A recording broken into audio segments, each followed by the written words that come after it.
So, I tried making a video that isn't a shitpost meme for a change, and to be honest, I have no idea if this is going to hit, but this is more of a test for myself to practice editing and video creation.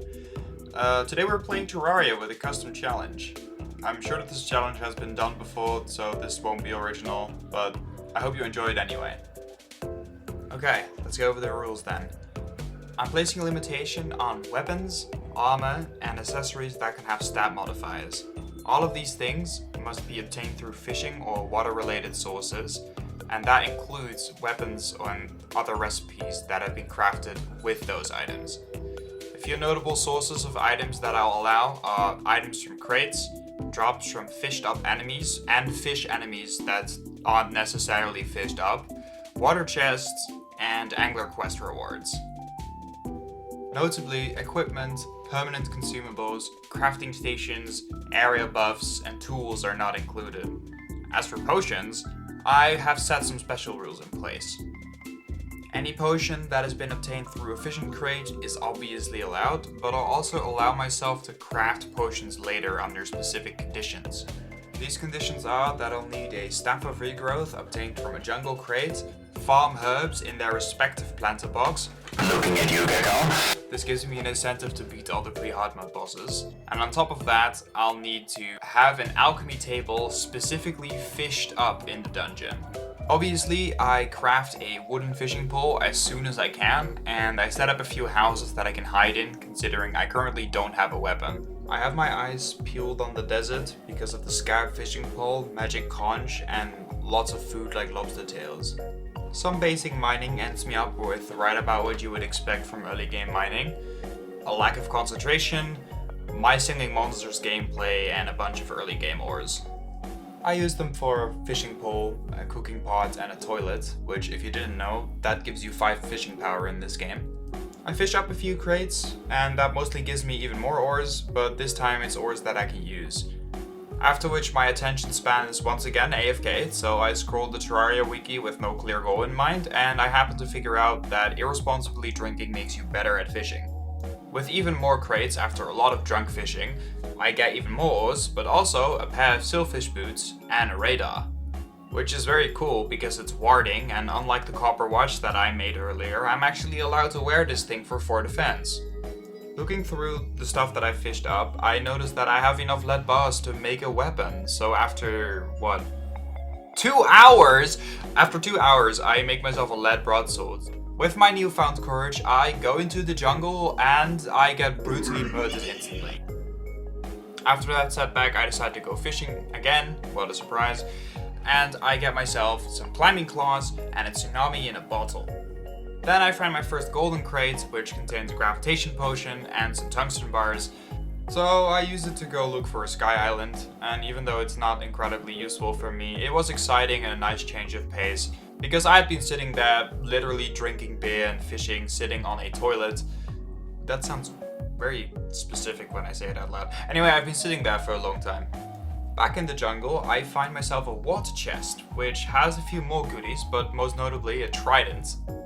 With that trident, a bit less courage, and a bit more caution, I make it through the jungle, into the ocean biome, and I wake the angler up.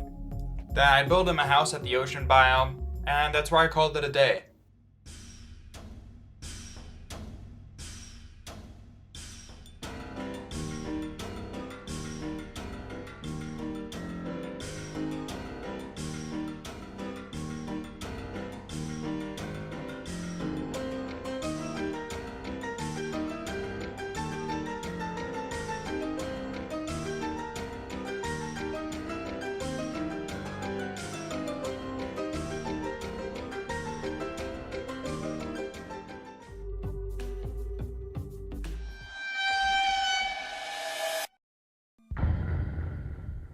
So, I went fishing in the Blood Moon, and I surprisingly didn't die. I killed 2 zombie mermen, which dropped the chum caster and the blood rainbow. Thanks, bird, for doing whatever you were doing. I ended up with a thunder zapper, a balloon.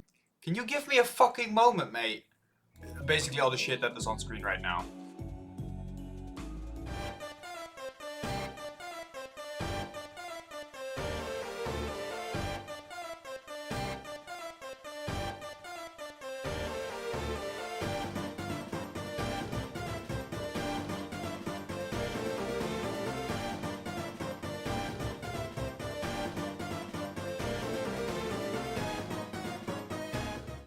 After that boss fight, I encountered a way scarier enemy almost immediately.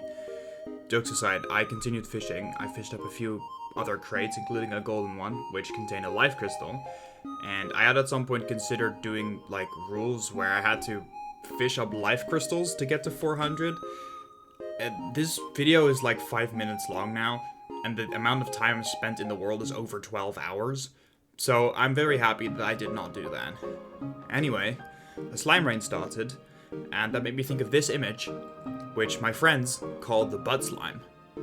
And now I'm thinking of Terraria slime rule 34. Almost as if he felt insulted for some reason, the big guy king man himself decided enough was enough when he came down. We had a little back and forth. At the end of the day, I took a fat shit on him, and then I wiped my ass with my old clothes, so I decided to wear the ones that he dropped instead. Then I found a cool painting, and I got the Junimo pet from the half-naked forest lady. I'm thinking of Terraria Dryad Rule 34. I decided to go mining, and I found a lost girl. It despawned. I found a skeleton merchant. It despawned. I found a gold worm. Guess what? No, it didn't despawn. It took me very long, but it took me very long. But it did not despawn. I found it and I caught it. Luckily. Which probably means that I should go look for the shimmer, because I have a pink pearl and a gold worm now. So I was planning on looking for the shimmer, but admittedly I'm a little fucking scared pussy bitch, so I didn't feel confident that I would make it out alive. So I decided to fish for spelunker potions instead to go look for life crystals. I didn't catch any spelunker potions, but I did get enough sturdy fossils from Oasis crates to make a fossil armor set, which is miles better than the rinky-dink armor setup that I'm running right now. So, even though I didn't have any spelunker potions, I did go mining with my new cool armor, and I found a lost girl that didn't despawn. Good lord. But if you look very closely, you see actually that this is the, the second lost girl, because I didn't end up replay buffering the first one, so this is cool. I can just pretend like this is the real one. Professional YouTuber, by the way. So anyway, I set up an ocean pylon finally, so I can check the fishing quest without having to walk for 5 minutes. Well, I mean, I did have to walk for 5 minutes to place the pylon, and since I was walking in that direction anyway, I also placed a jungle pylon, which is cool. What is really cool about this ocean pylon, aside from fishing quest, is that the shimmer is on this side of the world, because the jungle is on this side of the world. And for me personally, I've never seen the shimmer generate in the middle of the jungle. So, since the jungle is very far to the left, almost touching the ocean, there's a good chance that the shimmer is right below the ocean. So yeah, I went right below the ocean, and I had, mined a shaft out before at some point, but I did not realize that I was unironically 2 blocks away from finding the shimmer, and then I gave up. By the way, I was playing this in voice chat, and we had some very interesting conversations going on. Bro felt it in his balls. Literally. Deep in his balls. You know Radioactive by Imagine Dragons, by the way? Yeah, I sang that song for fucking My dad straight up thought that when they say, I feel it in my bones, you know that part? He straight up thought they were saying balls for like 5 years. That's so funny. Bass dad. Bro. Oh yeah, and I did end up making all of these permanent upgrades on screen. So, basically, I wanted to smash a Crimson Heart so a Goblin army could spawn, but apparently I had already done that because it spawned as I was walking there. So that was kind of scary, because I could have totally just spawned Brain without realizing it and gotten myself brutally killed. Anyway, goblins are here, and my attention span isn't, so I didn't come prepared. Great.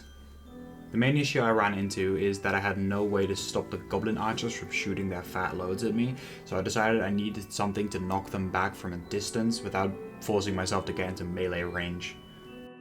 I bought some arrows and turned them into jester arrows, and honestly saying, I do not think I would have survived this otherwise, so 07 Merchant, you're a real hero. My plan after the army is to find the Tinkerer so I can reforge modifiers and combine some of the items that I have equipped right now, such as amphibian boots and chakram balloon. After quite a fight, the goblin army decided to do the same thing my mom always does, demanding your whole attention and then disappearing when you need her. So that was fantastic. Anyway, the army is down. I found the scanner and I got the items that I wanted.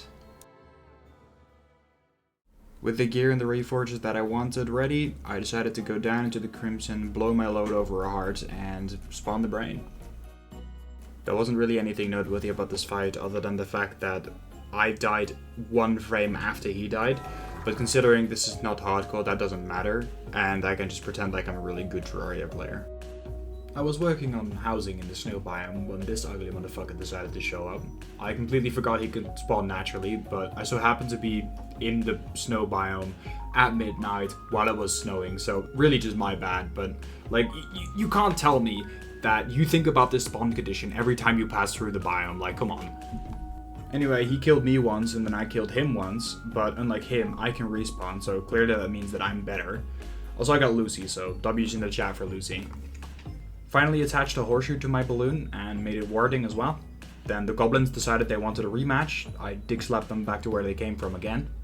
Then I opened some crates and I got a boomstick from a jungle crate and some spelunker potions from the other ones. So I went zooming around in the caverns with my new boomstick and I got enough life crystals to get to 400. Another blood moon started, which I did record this time. I know, incredible stuff. And I got the vampire frog staff, so that was goated. That was very goated. And then to put the cherry on top, I also got a zephyrfish. Next on my agenda is Smellatron. I want to get access to the dungeon because of my rule for potion crafting. We'll have to go down there and fish up an alchemy table.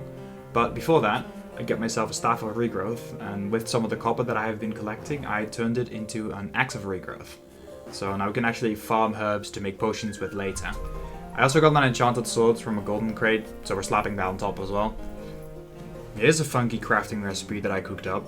So I've been getting a lot of obsidian skin potions from crates, and I decided to decraft them in the shimmer, which means that unlike obsidian that I just mined somewhere in the underground, I'm actually allowed to use this for gear. So I craft an obsidian skull.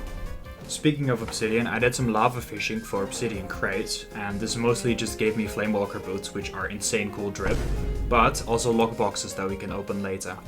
For that, we'll need to get a shadow key from the dungeon, so let's fight Smelly Boy. And Skeletron takes the L plus ratio plus skull emoji, pun intended, and we get to chill in the dungeon. After a while, I come back home with a tally counter, so I make the cell phone. And then I open some dungeon crates, which give me some neat stuff. So I mashed the cobalt shield together with my obsidian skull to make an obsidian shield. And I also fished in the snow biome, so I made this. Great news! I fished up the alchemy table, so we can now make potions. Before I head home though, I also pick up a shadow key. I open up all the obsidian lockboxes that I've got saved up, and I get the item that I wanted, Hellwing Bow. To finish up our herb farm, we need to show this queen that we already have a better one, so I kinda remind her to suck my dick. I don't know how that works considering she's a bee, but don't think about it too much. Yeah, anyway, I was making a bridge through hell, and then I literally cheated death. Like, literally cheated death. I have never seen this before. Let me know in the comments down below if you've ever seen this. I sure as hell have not. Get it? Sure as hell. So, there is only one thing left to do. Let's try mouth-fucking the wall of flesh.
And so, the wall of fleshlight falls.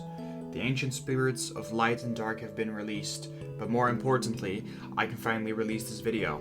I currently have 29 hours on this character, so you can imagine how much work this was. If you enjoyed this video, smash like. If you did not enjoy this video, smash like. Instead of subscribing, let me know if you want me to make a part 2 for this video. This has been Bernie, now back to Hunter.